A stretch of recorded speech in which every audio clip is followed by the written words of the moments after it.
Para po sa ating mensahe ngayong umaga, buksan niyo po ang inyong mga Biblia sa Aklat ng Mga Awit. Sa umagang ito, ang ating pag-aaralan ay chapter 121, Psalm 121. Ito ang ikalawa sa mga tinatawag na Songs of Ascents o sa Tagalog ay awit ng pag-akyat, at sa tradisyon ng mga Hudyo, ang lupon ng mga awit na ito simula kabanatang 120 hanggang 134, makikita natin sa taas ng mga awit na iyon nakalagay as Song of Ascents. Ang mga awit na ito ay kanilang ginagamit na paggunita ng kanilang taunang pagpunta sa Jerusalem tuwing Feast of Booths or Feast of Tabernacles, at yung bayan ng Diyos na tutungo paakyat ng Jerusalem. Ito ang kanilang magiging awit. Kaya ito tinatawag na awit ng pag-akyat.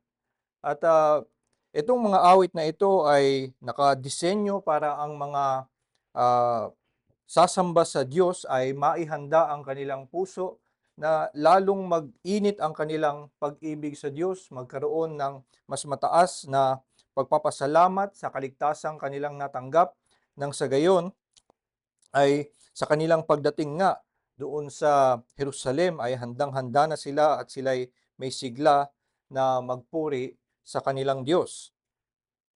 At itong awit na ito ay nagtuturo sa bayan ng Diyos na magkaroon ng mas malalim na pag-unawa kung anong galak ang meron sila kapag ang Diyos ang nasa kanilang panig. Noong nasimulang mauso ang mga mas mamahaling kape, ay dati ang kape ay iniinom lang ng mga tao parang pampagising at hindi ganun kahalaga na ito ay may mga complex flavors. Pero nung nagkaroon nga ng pagkauso na umunlad yung industriya ng kape, ay nagkaroon sila ng pag-unawa na kung mas maganda ang pag-roast ng kape, kung mas maganda ang pag-harvest, kung tama, kung yung kanyang pagpapalago dun sa halaman, mas sumasarap nga yung kape. Pero kahit na nung panahon na mas maganda na yung kape, mas maganda na yung roast, at marunong na yung mga tao ng mas tamang pag-brew, ay nung una hindi pa rin talaga alam agad ng mga tao kung paano nga matikman kung ano itong complex flavors ng kape. Kaya kung ngayon bibili kayo ng mga ganitong klaseng kape, may nakalagay sa harap na tinatawag na tasting notes. At itinuturo dito kung ano ang mga hahanapin mo para mas ma-appreciate mo yung lalabas na mga flavors kapag ito ang kape na ginamit mo. So minsan nakalagay na kapag itong kapeng ito ang iyong i-brew ay magkakaroon ka ng orange flavor, caramel, makatikim ka ng may lasang tsokolate. Hindi ito na dahil nilagyan nila ng artificial flavoring yung kape, pero dahil sa ganda ng pagkakapalago ng beans at pag-roast nito, lumalabas yung mga natural flavors. At kapag uh, sa pamamagitan ng pagturo sa kanila, ito hanapin mo yung flavor na yan, nagkakaroon sila ngayon ng pag-appreciate kapag natikman na nila, oo nga, may lasang tsokolate, may lasang nuts, may lasang berries, at lumalim ang kanilang pag-appreciate dun sa kape. At parang ganito ang ginagawa sa atin ng lahat ng mga awit, at particular itong ma-appreciate natin dito sa Song of Ascents na talagang nakadisenyo para tayo nga ay magkaroon ng mas malalim na pag-unawa sa pag-ibig ng Diyos. Ito'y tinuturo ng salmista na tayo ay magkaroon ng pangunawa, at tulad nga ng sinasabi sa Psalm 34 na to taste and see that the Lord is good. At para nga mas matikman natin uh, ang tunay na kabutihan ng Diyos, kanyang ginagabayan tayo upang makita kung ano ang maluwalhati at kung ano ang dapat nating ikagalak sa pagliligtas ng Diyos. Kaya ito ngayong ating aralin, Psalm 121, A Song of Ascents, atin nga itong pagnilay-nilayan upang matutunan anong galak ang meron tayo sa pagliligtas ng Diyos sa atin. Hayaan yung basahin ko sa inyo ang Psalm 121 mula sa salin ng English Standard Version. Pakinggan natin ang salita ng Diyos. I lift up my eyes to the hills. From where does my help come? My help comes from the Lord, who made heaven and earth. He will not let your foot be moved. He who keeps you will not slumber. Behold, he who keeps Israel will neither slumber nor sleep. The Lord is your keeper. The Lord is your shade on your right hand. The sun shall not strike you by day, nor the moon by night. The Lord will keep you from all evil. He will keep your life. The Lord will keep your going out and your coming in from this time forth and forevermore. Pagpalain nawa ng Diyos ang pagkabasa ng kanyang salita. Tayo po ay sandaling manalangin. Ama naming Diyos, sa oras na ito, kami ay nagtitipon, lumalapit sa iyong paanan upang makinig ng pangangaral ng iyong salita. At kami ay may pag-asa sa oras na ito na kami nga ay maliwanagan, magkaroon ng mas malalim na pag-unawa sa iyong pag-ibig. At nang sa gayon ay mapalalim ang aming pagkamangha sa iyong biyaya at lalong mapataas ang aming pagpupuri sa iyong pangalan. Kaya nga sa oras na ito, dalangin namin na sa aming pakikinig ay samahan mo kami ng inyong banal na Espiritu at buksan mo ang aming mga puso na magkaroon ng pananampalataya upang makita at masilayan ang tunay ngang anong galak ang meron kami sa kaligtasan na natanggap namin mula sa inyo sa pamamagitan ni Hesukristo. Ito po ang aming dalangin sa pangalan ni Jesus. Amen. Meron niya pang feed.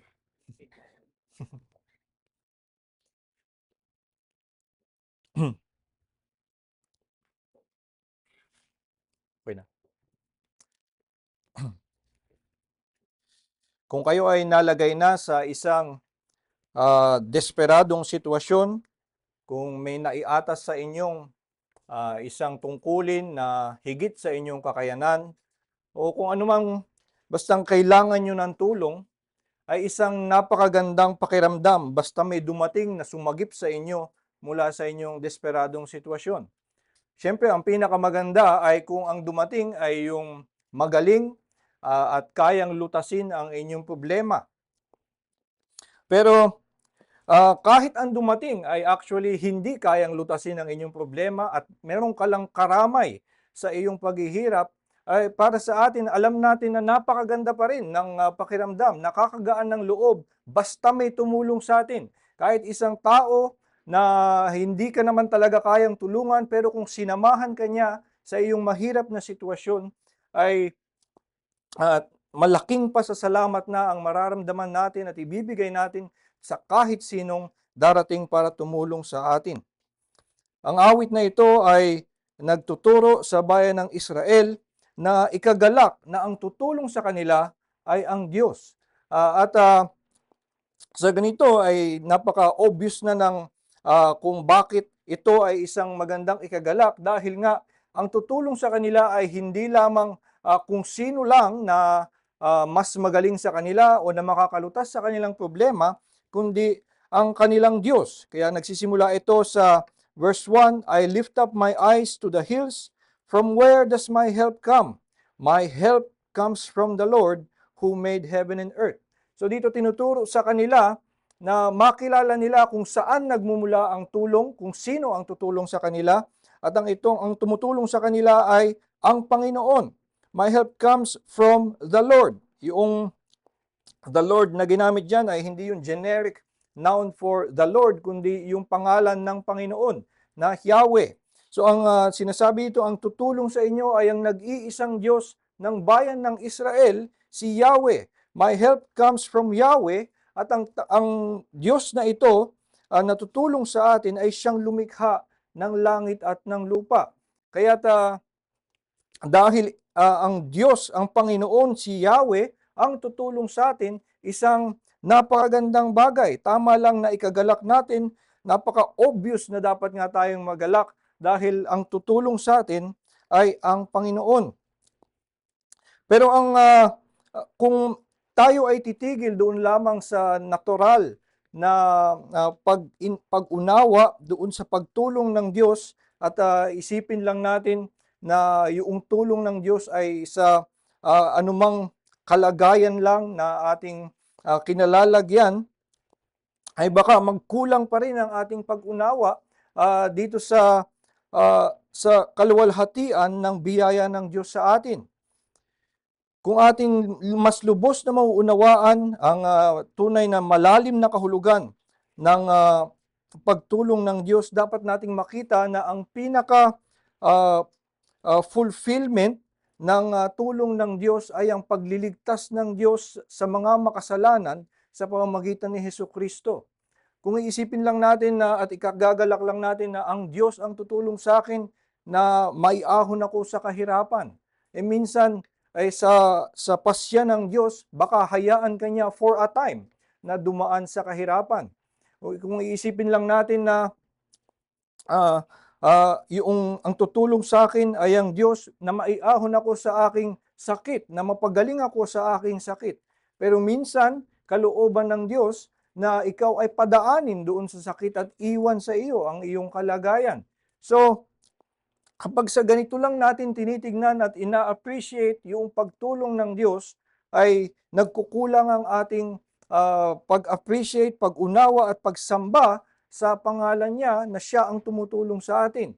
Ang pinaka-fulfillment ng pagtulong sa atin ng Diyos at ang pinaka-ikinagagalak ng mga mananampalataya na sila'y tinutulungan ng Diyos ay na ang Diyos ang nagligtas sa kanila mula sa kanilang kasalanan. Dahil sa dami ng kanilang kasalanan, sa bigat ng kanilang kasalanan, at sila ay nasa ilalim ng hatol ng Diyos, ang kailangan nila ay mapatawad ng Diyos na kanilang pinagrebeldehan. So, kung doon natin makita at doon natin i-apply itong talatang ito, doon natin mas nauunawaan at doon tayo mas nakakita ng tunay na kagalakan pag naunawaan natin na ang ating miserabling kalagayan kung saan tayo dapat maligtas ay ang ating kasalanan, ang pagkakasailalim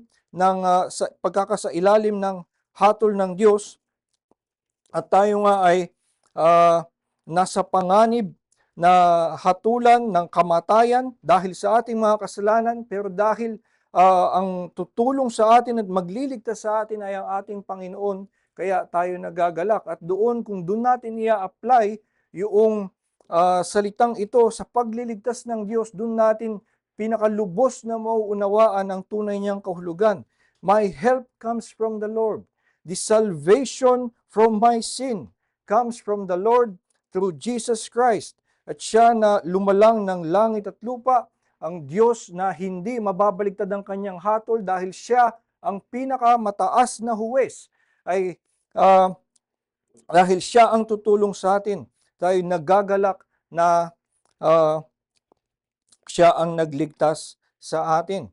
So nakikita natin na kailangan maunawaan natin, kailangan iangat natin ang pag-unawa sa mga talatang ito, hindi lamang sa pisikal na pagtulong na maaaring ginagawa nga ng Diyos na tayo nga ay pinagpapala niya, kundi makita natin ang katuparan ng mga pangakong ito sa pagliligtas ng Diyos sa pamamagitan ni Hesukristo.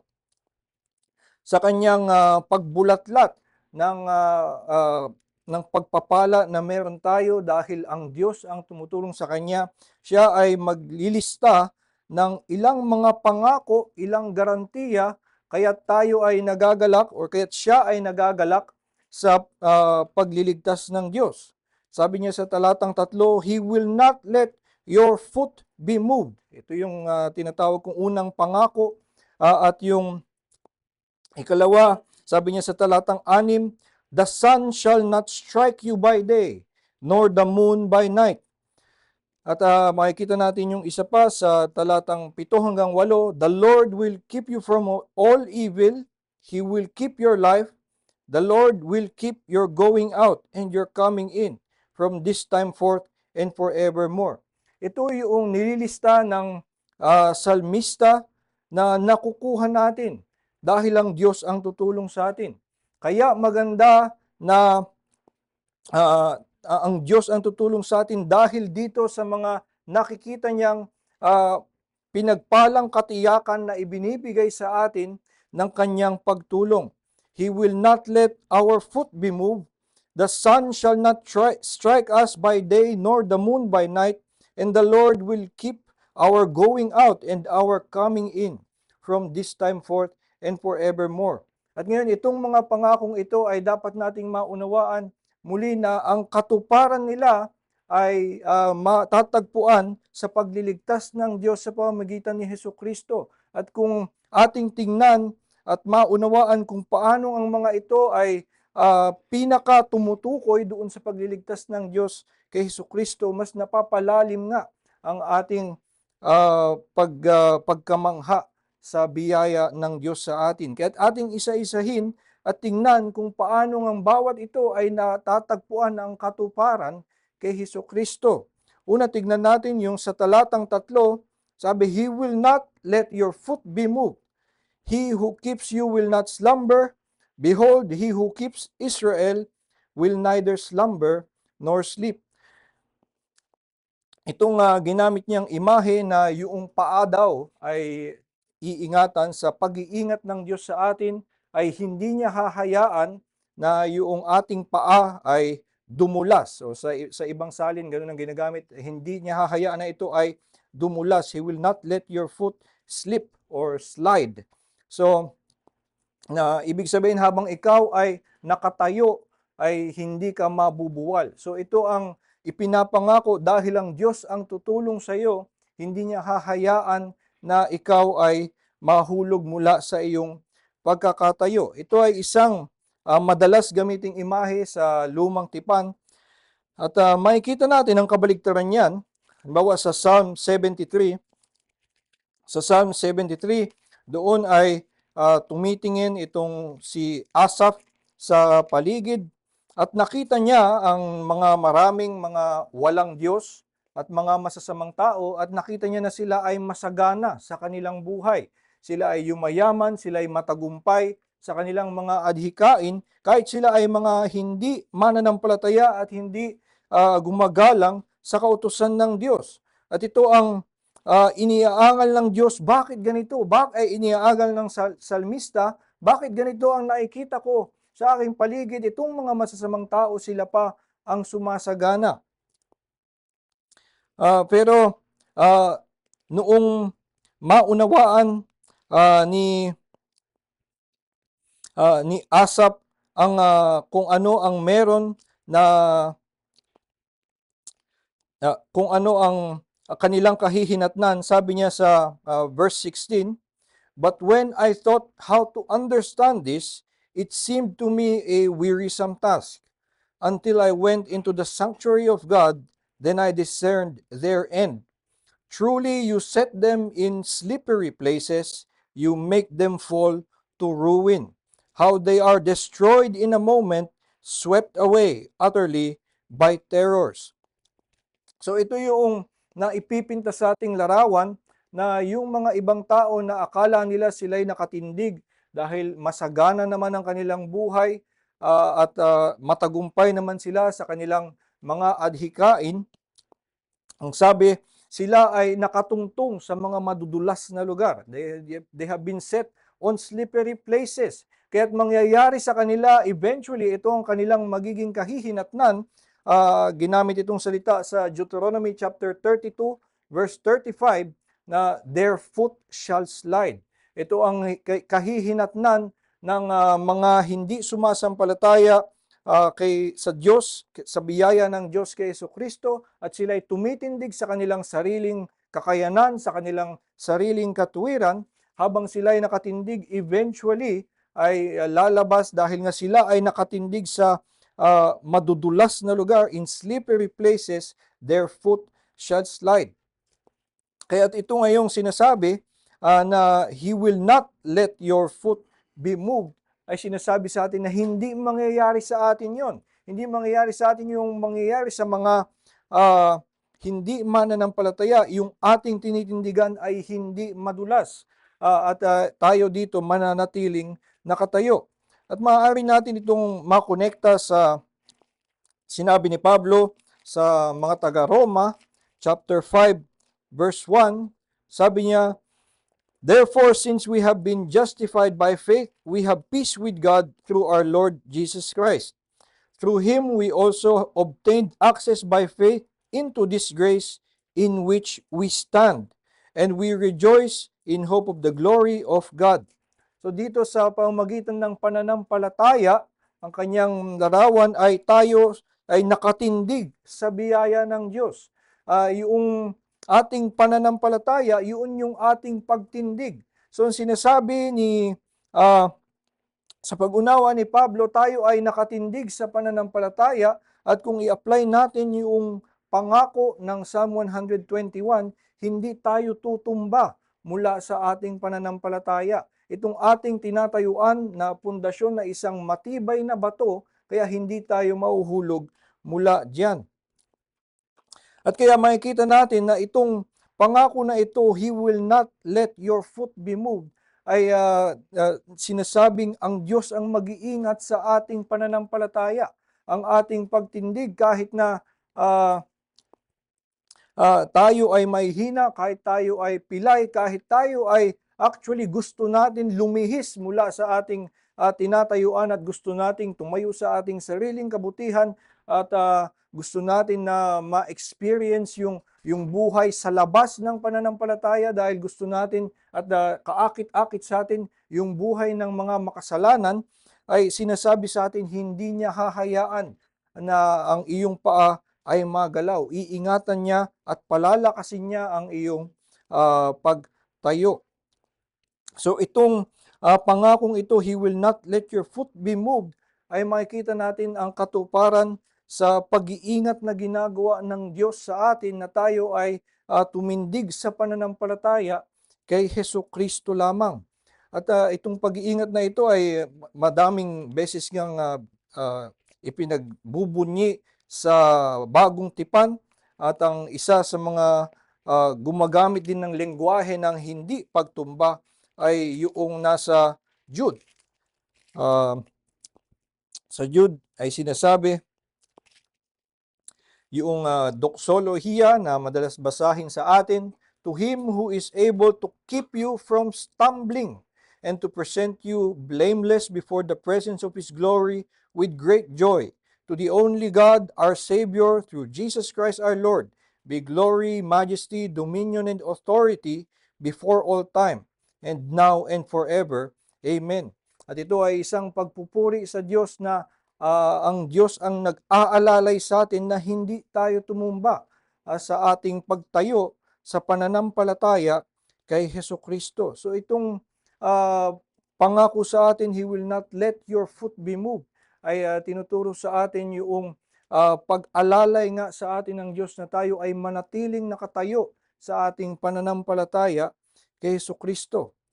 Isa nga sa mga ini-emphasize natin katuruan, ang pagkaturuan ng Ebanghelyo, na ang ating kaligtasan ay hindi nakasalalay sa ating mga gawa. Dahil wala tayong gawa na aabot sa hiling ng batas, hindi na ito magagawa ang perpekto na perpetual na pagsunod na hinihingi sa atin ng batas ng Diyos. Kaya't ang ating pangangaral, ang tanging paraan para ikaw ay maligtas ay ikaw ay sumampalataya kay Hesukristo, at pananampalataya lamang ang makapagliligtas sa iyo dahil pananampalataya ang nagkakabit sa iyo kay Hesukristo. Pero isa sa mga hindi masyadong nabibigyan ng emphasis even in gospel preaching churches ay na yung ating pananampalataya mismo ay hindi rin basihan ng ating kaligtasan. Hindi yun ang pundasyon. At kaya ito ang nililinaw ng mga Reformed confessions. Halimbawa sa Belgic Confession, ito'y sinasabi, "However, we do not mean, strictly speaking, that faith itself saves us." Ang ginagawa lamang ng pananampalataya ay ito ang nagkakabit sa atin kay Hesukristo. Ito ang empty hand that receives Christ and His righteousness. And therefore, hindi dahil sa kagandahan ng pananampalataya, hindi dahil sa lakas ng pananampalataya, na para bang ay wala kang mga mabuting gawa. Buti na lang meron kang pananampalataya, good job sa iyo, kaya ikaw ay ililigtas ko. Hindi ganoon ang naging pagtingin sa atin ng Diyos. Kundi ikaw wala kang maibibigay, ikaw ay walang kahit anong dahilan sa iyo para ikaw ay maligtas, pero dahil si Kristo ay namatay para sa mga makasalanan at tinanggap mo ang katwiran na kanyang pangako, ay ibinihis sa iyo ang pangako nung ikaw ay tinanggap mo ito sa pananampalataya. Kaya't itong pananampalataya, mahina man, ay siyang nagliligtas sa atin. At dahil nga mahina ang ating pananampalataya sa ating sarili, at tayo nga ay ayon sa awit, we are prone to wander. Tulad ng mga nangyari sa mga taga-Galacia, sila mismo na sumampalataya kay Hesukristo ay madaling nalihis mula sa kanilang pananampalataya at naakit na magtiwala sa kanilang sariling katwiran, sa kanilang sariling pagsunod sa batas. Pero ang sinasabi ng pangako ng Diyos sa atin, ang Diyos mismo ang mag-iingat na ikaw ay manatili sa pananampalataya. Parang naghihikahos na yung pananampalataya mo, ay tutulungan ka niya na hindi mawala ang iyong pagkakakapit kay Hesukristo. At ito ay dapat na magpalalim ng ating pag-unawa ng pag-ibig ng Diyos sa atin. Sa minsang pagkaka-imagine ng mga mananampalataya sa pagliligtas ng Diyos, sa biyaya ng Diyos sa atin, ay minsan ini-imagine lang nila na ang Diyos ay tumulong sa atin na para bang isang fitness trainer, na yung fitness trainer sa mga gym, sila ay tutulong sa iyo at gagabayan ka na ikaw na gustong lumakas ay talagang lalakas. Yun ang trabaho ng fitness trainer. Pero ang ginagawa niya ay gabayan ka lang, pero kung hindi ka disiplinado, kung wala kang genes na lumakas, at kung ikaw ay hindi masigasig at nagpapabaya ka minsan sa iyong pag-exercise, ay hahayaan ka niya. So minsan ganito ang tingin ng mga mananampalataya sa pagliligtas ng Diyos, na parang isang fitness trainer, na itong mga taong malalakas, para sila ay maging mas malakas at mas matipuno, ito ang yung ginagawa ng Diyos ay sila'y tulungan at gabayan. At kung naiipit dyan ang ating pag-unawa na ganito ang pagliligtas sa atin, na tayo ay binibigyan lamang ng paglilinaw kung paano gagaling, paano magiging mas malakas, ay napakababa nga ng ating pagtingin sa biyaya ng Diyos. Ang ginagamit mismo na imahe ng ating Panginoong Hesukristo sa pagliligtas niya sa atin, ay na siya ay dumating para magbigay ng kagalingan sa mga may sakit. Hindi sa mga taong malalakas, at sila'y lalong lalakas kung sila ay disiplinado sa kanilang pag-eehersisyo, kundi yung mga bulag na walang pag-asa na makakita, sila'y binibigyan ng kagalingan. At ito'y literal na ginawa ng Diyos, at ito'y ginamit ni Hesukristo na imahe para sabihin, hindi ako pumunta dito para magbigay ng kagalingan sa mga those who are well, but to those who are sick. At yun yung description mismo ni Kristo sa kanyang pagliligtas, at ganito ang dapat nating maunawaan. Tayo ay ganoon alalayan ng Diyos. Kaya nga, akma din yung kanyang mga sunod na sinabi, "He who keeps you will not slumber. Behold, he who keeps Israel will neither slumber nor sleep."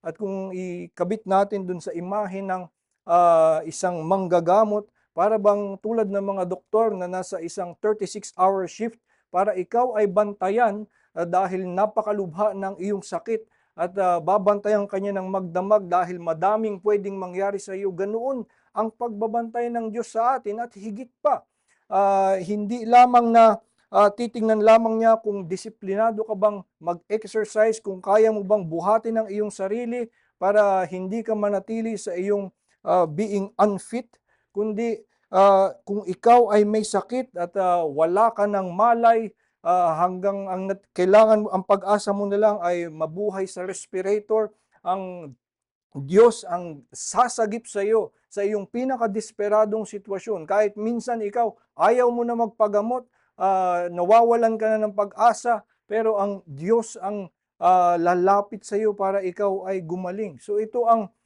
lalim ng pagliligtas ng Diyos sa atin, ang maging sa ating kahinaan, hindi lamang pag tayo ay malakas, siya ay aalalay sa atin upang ang ating paa ay hindi maalis o hindi madulas. He will not let our foot be moved. At ito ay isang magandang pagpapalalim ng ating pag-unawa sa biyaya ng Diyos, na ang pagliligtas ng Diyos sa atin ay hindi lamang para sa atin na pag tayo ay disiplinado, pag tayo ay masunurin, kapag tayo ay nasa season of strength in our faith, kung tayo ay may pag-asa lamang habang tayo ay malalakas sa ating pananampalataya, ay pag tayo ay napunta sa panghihina, pag tayo ay napunta sa discouragement, na hindi na natin alam kung paano aahon. Pero itong napapaalala sa atin na ang Diyos ay tumutulong maging sa mga talagang hapis sa kanilang kasalanan, maging sa kanilang nabaon na sa matinding kasalanan, hanggang doon ay tutulungan tayo. At ito ay hindi sa mga mananampalataya, hindi ito nagiging isang encouragement na okay pala eh. Ang kailangan ko lang palang ingatan ay pananampalataya, hindi pagsunod. Pwede pala na magiging pasaway na lang ako at Diyos na ang bahala na panatilihin akong nananampalataya. Hindi ganon ang nagiging tugon ng isang mananampalataya. Dahil nga nakikita niya na ganoon kasugid ang pag-ibig ng Diyos sa kanya, kahit siya ay makasalanan, ang idinudulot nito sa kanyang puso ay mas madagdagan ang kanyang pasasalamat na hanggang ngayon hindi pa rin tumitigil ang pag-ibig ng Diyos sa akin, kaya nga ang natural na lumalabas sa kanya ay pasasalamat. Itong at maganda na ito ang maidulot nga sa atin sa ating pagninilay-nilay tungkol sa katotohanan nito, ng pangako nito ng Ebanghelyo, na ang Diyos ang tutulong sa atin maging sa ating kahinaan. Ito ang nakita natin na nangyari sa buhay ni Pedro. Isa sa mga pinakamahalagang pangyayari sa buhay ni Pedro ay mukhang siya mismo ang nagsigurado na ito'y maitala sa lahat ng mga Matthew, Mark, Luke, and John. Maraming mga pangyayari sa Gospels na minsan dun sa 2 or 3 lang na isasaad. Pero ang isang naitala sa lahat, Matthew, Mark, Luke, and John, ay na si Pedro ay kinatwa si Jesus ng 3 beses. At kung makikita natin itong detalye na meron sa kwento ng pagkahulog ni Pedro, wala na lahat ng iba noong nangyari yun. Hindi ba nung ipinako si Kristo, wala naman lahat ng iba at siya ay mag-isa. So para lumabas ang kwento na ito, siya mismo ang naglahad ng kwento, at sinigurado pa niya, ikwento niyo sa lahat, sinigurado pa niya sa lahat ng mga apostol, ilabas niyo ang kwento na ito, itong aking matinding pagbagsak.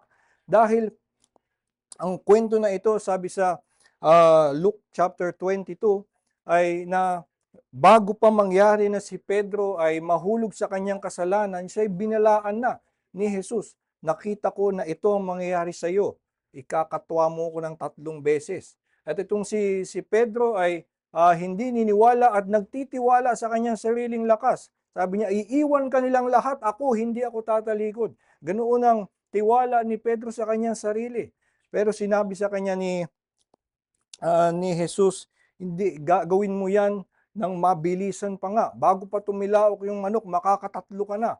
So ito ang nakita ni Jesus mismo na malalang gagawin ni Pedro, at nakita niya 3 beses, nakita niya lahat ng detalye hanggang dun sa pagtilaok ng manok. Pero inassure ni Jesus si Pedro at sinabi sa kanya, "But I have prayed for you that your faith may not fail." So makikita natin dito na ang pangako ni Jesucristo ay maging sa masusuong ka sa kasalanan, hahawakan ka niya at aalalayan ka niya hanggang doon.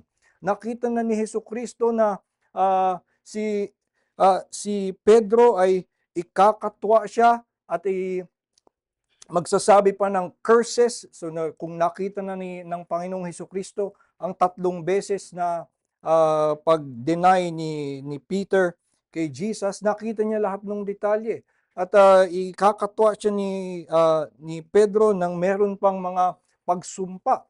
So nakita lahat ito ni Jesus at para bang sa kanyang pangako, aalalayan kita hanggang diyan. Kahit na nabaon ka na talagang sumuong ka sa isang napakatinding kasalanan, paulit-ulit 3 beses ng dire-diretso sa harap ng napakaraming tao, ay ito nga ay gagabayan kita, I will not let your foot be moved, your faith will not fail.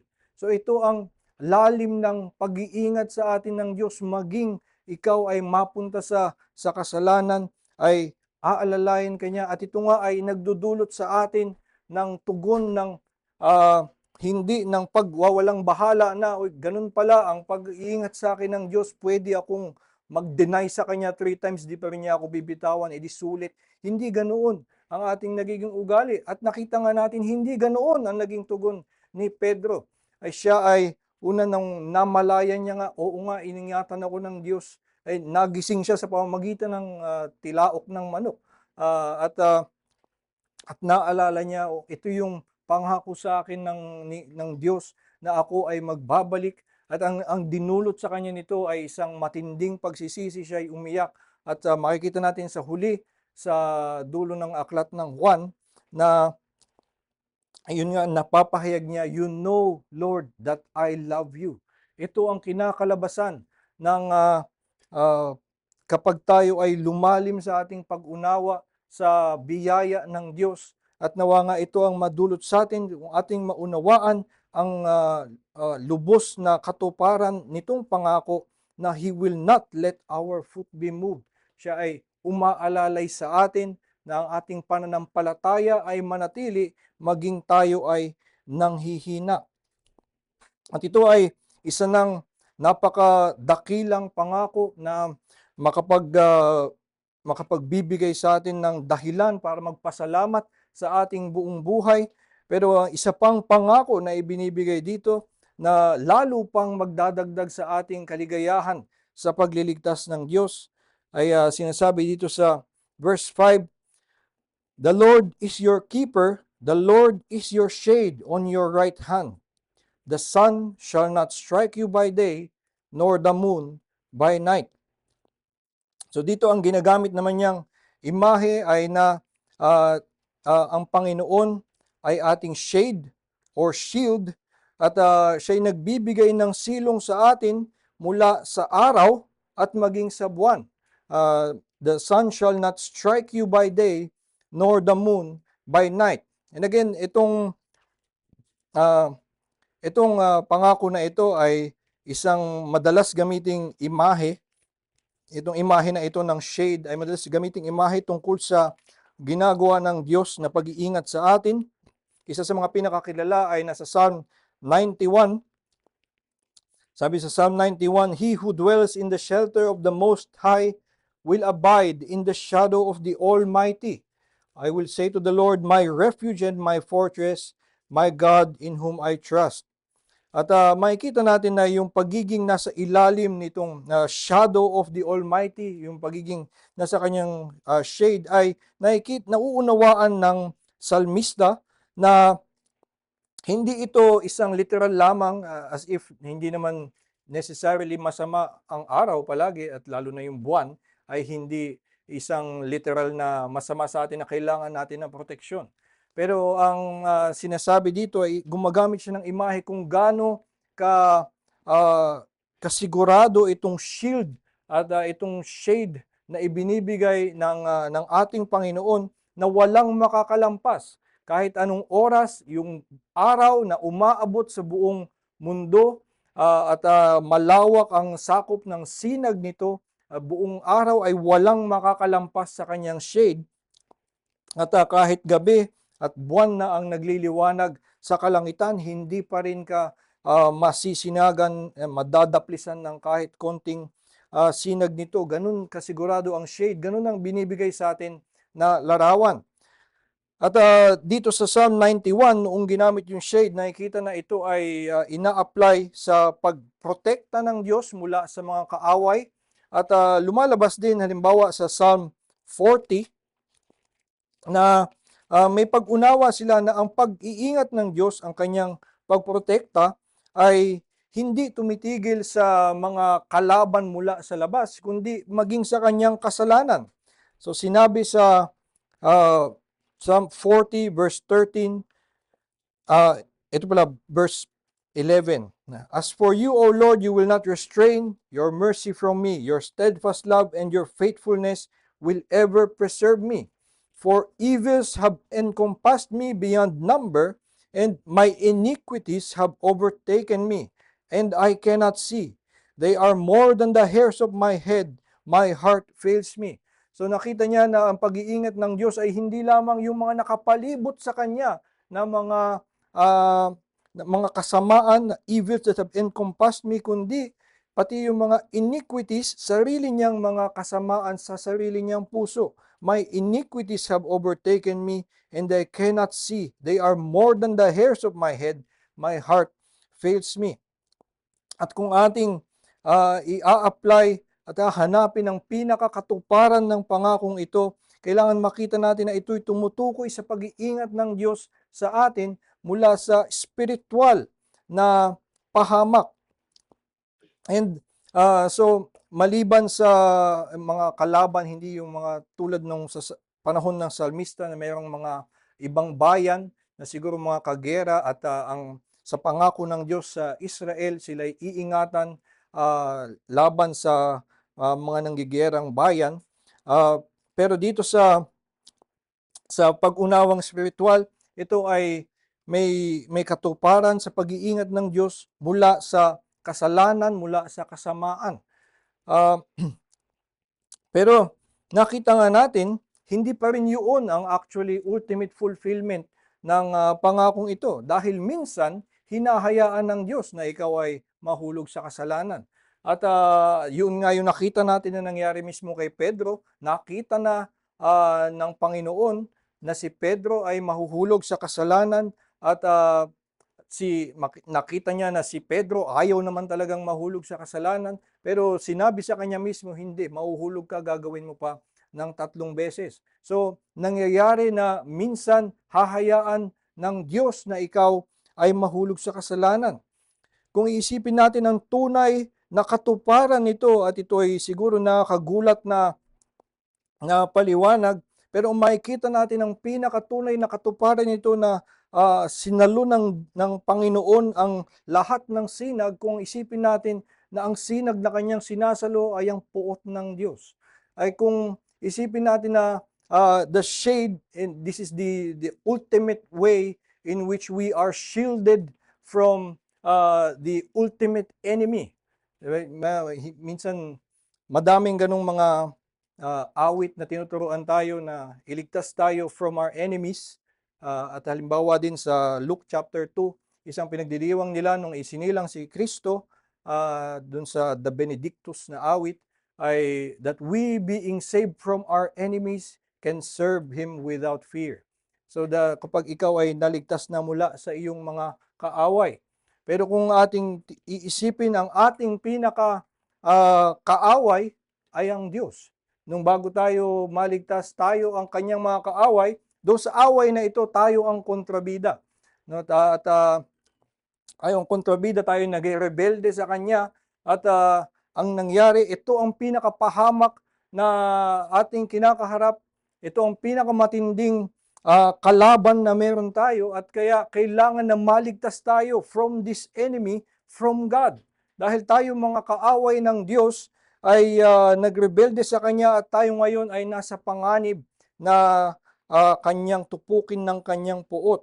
Pero ito nga ang ginagawang pagliligtas ng Diyos, na si Hesukristo ang ating nagiging shade, siya ang ating nagiging shield, at siya ang sasalo ng puot ng Diyos in our place. Siya ang magsasangga ng puot ng Diyos para hindi na wala nang maibuhos sa atin. Kaya't ang pinakakatuparan ng pangakong ito ay matatagpuan natin sa Romans 8:1 na sinasabi, "For those who are in Christ, there is no more condemnation."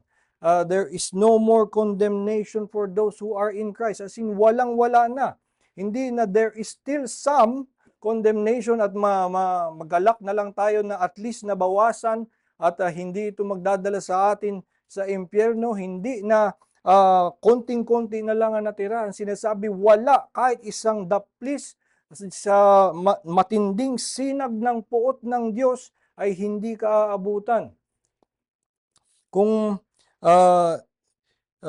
nasubukan nyo ng, at siyempre nasubukan natin na magpayong sa ilalim ng ulan, at nakikita natin na kung maliit-liit ang inyong payong, may mga talagang bahagi na nababasa. At actually kahit malaki yung payong, ay hindi naiiwasan, nababasa pa rin yung ating paa.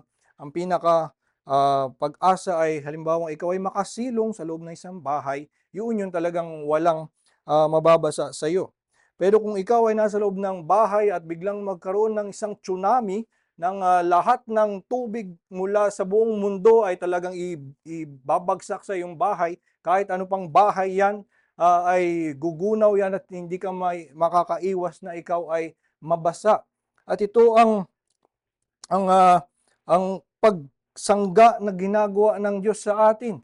Ang anumang buong dagat ng puot ng Diyos na ibinubuhos sa mga makasalanan na kung kunin ang lahat ng tubig ng buong mundo, ay lagpas pa doon ang galit ng Diyos sa puot niya sa kasalanan. At ang nangyayari, sinasabi, wala kahit isang patak ang dadaplis sa isang mananampalataya dahil ang puot ng Diyos ay buong sinalo ni Hesukristo. At kaya nga, ganito ang ikinagagalak natin na pag-iingat sa atin ng Diyos. Wala kahit anong patak sa puot ng Diyos ang abot sa atin. Walang kahit isang sinag ng galit ng Diyos ang abot sa atin. Ganito ang siguradong pag-iingat sa atin ng Diyos. There is now no condemnation. Ito ang dapat na mas malalim na pag-unawa natin sa pagliligtas ng Diyos, na ito'y hindi lamang na may konting sakit na inalis, may konting hirap na inalis. Sa totoo lang, ang buhay ng Kristiyano ay may nananatiling mga paghihirap, pero ang pangako sa atin, walang puot ng Diyos ang aabot sa iyo kapag ikaw ay sumampalataya sa Kanya. No condemnation ang aabot sa atin. Ang minsan nga sa pag-iisip ng mga mananampalataya, ang kanilang kaligtasan ay para bang sila'y mga preso or isang dahil nakakulong sila, pero naawa sa kanila yung judge at sinabi, ikaw guilty ka talaga, pero nauunawaan ko na may pag-aasa kang magbago, kaya papalayain kita on probation. So ganito ang minsan na naiisip nating hindi man natin sasabihin this way, ang hindi man natin ganito ilarawan ang pagligtas sa atin, pero minsan sa ating puso ganito lang ang inaabot ng ating pagtingin na ganito't lang tayo niligtas. Tayo ay mga tunay na makasalanan, pero pinalaya tayo ng Diyos dahil naawa siya sa atin. Pero merong pagbabantay, merong probation, at ito'y on condition na magpatuloy ka at hindi ka na babalik sa iyong masasamang gawain, at kundi ibabalik ka uli sa kulungan. Pero ang pagliligtas na ginawa sa atin ay isang substitution, na ang Panginoong Hesukristo ay siya ang nilagay sa kulungan. At ang nangyari, kumbaga pag ikaw yung suspect at sinabi, ito na nga napatunayan na siya actually yung kriminal. At siya yung kriminal, ibig sabihin talagang hindi ikaw. At ang pag ganun na nawala na yung charges against you dahil nahanap na nila yung tunay na kriminal, ikaw ang palalayain. So ganito ang ginawang pagliligtas sa atin ng Panginoon, na siya ang tumayo para sa ating krimen, siya ang mismong umako ng parusa sa atin, at ito ang sinasabi sa atin, kaya ginagamit yung lengguwahe ng court, and that we are justified. tayo ay inaring ganap, pinawalang sala kapag tayo ay sumampalataya kay Hesukristo. At ito ang lalim ng pagliligtas sa atin. Sigurado ka na hindi ka na maibabalik pa sa kulungan dahil sigurado na ang iyong pagpapalaya dahil may umako ng iyong kasalanan. At kung tayo ay mas makaunawa ng ganitong pagliligtas ng Diyos, anong galak nga ang meron tayo? Tulad ng inaawit doon sa In Christ Alone, sa huling stanza, no guilt in life, no fear in death. This is the power of Christ in me. Dahil ang si Kristo ang tumayo para sa atin, or yung sinabi dun sa isa pang stanza sa In Christ Alone, on the cross where Jesus died, the wrath of God was satisfied.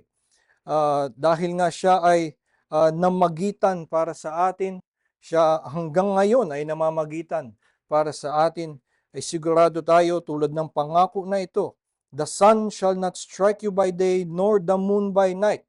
Ito'y makikita natin ang pinakakatuparan nito kung makita natin ito'y natupad, na tayo ay na sinangga ni Hesukristo ang lahat ng puot ng Diyos para sa atin. At ngayon nga, tulad ng ipinagdiriwang sa Luke chapter 2 sa awit ng ama ni John the Baptist, now that we have been saved from our enemies, we can serve Him without fear. Dahil alam natin na yung Diyos ay hindi na natin kalaban. We have been reconciled with Him. Maaari na nga tayong maglingkod sa Kanya ng walang takot. At bilang pagtatapos lamang, itong huling kanyang pangako ay sinasabi, the Lord will keep you from all evil, He will keep your life. The Lord will keep your going out and your coming in from this time forth and forevermore. At ito ay hindi na gumagamit masyado ng imahe, kundi isang pangako na itong pag-iingat sa atin ng Diyos, that He will not let our foot be moved, and that the sun shall not strike us by day, nor the moon by night. Ito'y gagawin ng Diyos pangwalang hanggan, na ang pag-iingat na ito ay magpapatuloy. Hindi na sa una ka lang niya aalalayan, tapos dahil hanggang ngayon pasaway ka pa rin, bibitawan ka na niya paglaon dahil nawalan na siya ng pasensya, or sa una lang niya sasanggain ang puot ng Diyos, sa una lang siya mamamagitan sa iyo, pero dahil masyadong mabigat para sa kanya na saluhin ang puot ng Diyos, titigil na lang siya at hayaan niyang mabuhos sa iyo. Hindi ganoon, kundi sinabi, the Lord will keep you from all evil, He will keep your life, the Lord will keep your going out and your coming in from this time forth and forevermore. At ang pinakakatuparan nga nito ay makikita natin sa pag-iingat niya sa atin sa buong buhay, at hanggang sa pagdating nga natin sa kalangitan, na siya'y makapiling natin ng walang hanggan, doon ay iingatan niya tayo. Ito'y dapat nating maunawaan na sa kanyang kapangyarihan at biyaya pa rin. Kaya tayo sa langit walang kasalanan. Kaya tayo hindi na magkakasala ng walang hanggan. Ito'y dahil sa biyaya ng Diyos, nang makita natin siyang mukhaan, ay tayo'y nagkaroon ng kaliwanagan at naalis sa atin ang kasalanan, at habang buhay niya tayong iingatan, habang buhay niya tayong bubuhusan ng kaluwalhatian ng kanyang pag-ibig, upang ito'y magdulot sa ating puso ng kagalakan at walang humpay na pagsamba.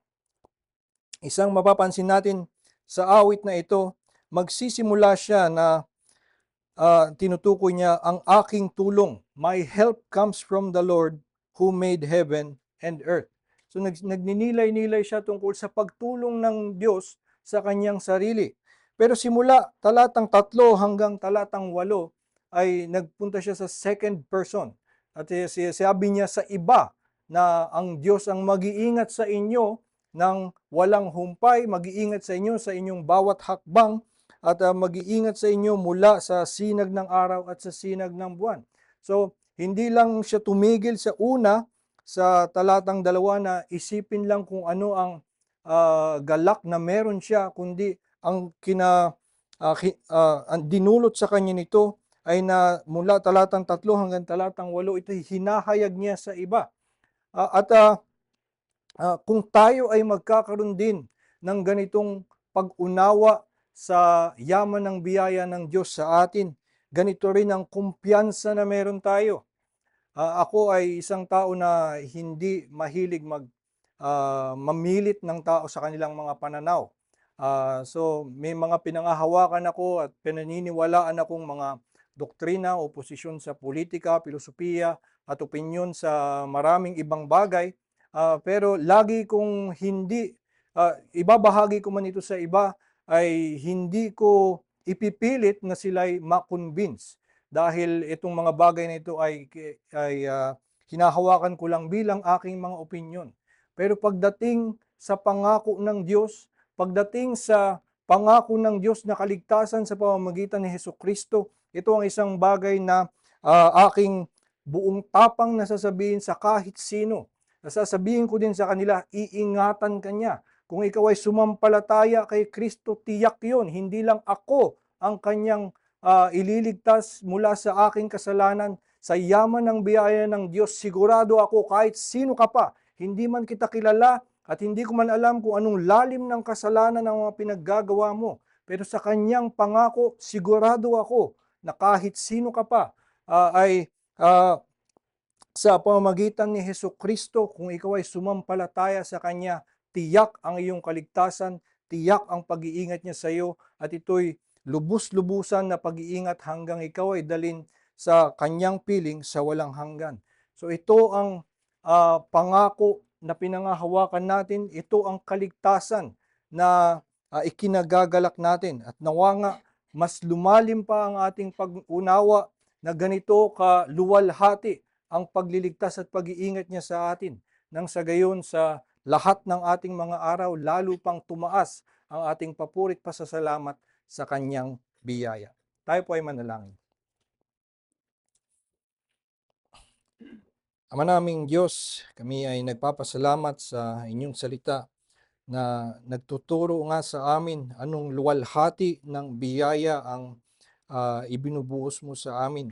Salamat nga sa salitang ito na nagbubukas sa aming mga mata na makita na ang iyong pag-iingat ay higit pa sa aming nauunawaan, na sa iyong biyaya, ikaw ang mag-aalalay sa amin sa lahat ng aming mga hakbang, sa iyong katapatan ay hindi ka titigil na kami ay ipanalangin, na ikaw ay mamagitan, at ito'y gagawin mo pag-iingat sa amin sa aming buong buhay at maging sa walang hanggan.